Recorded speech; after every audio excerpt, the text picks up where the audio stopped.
There's this calling in the world that God has created that is leading us to Him. I came across this DVD. It was called The God Delusion Debate. And in that, there was these two university professors, Richard Dawkins and John Lennox. One was giving the case that God doesn't exist, and the other was giving the case that God does exist. And Richard Dawkins, who was trying to convince people that God doesn't exist, in his opening words, he gave this statement: I think that when you consider the beauty of the world and you wonder how it came to be what it is, you're naturally overwhelmed with a feeling of awe, a feeling of admiration, and you almost feel a desire to worship something.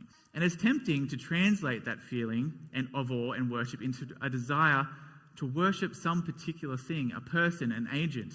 You want to attribute it to a maker, a creator.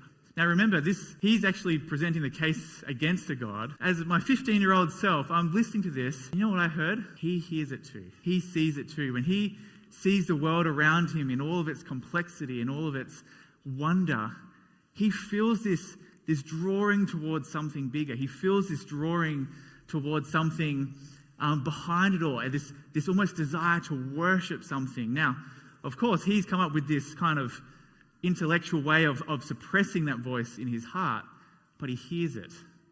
And for me, it was almost this confirmation that, there's this thing there's this calling in the world that God has created that is leading us to Him.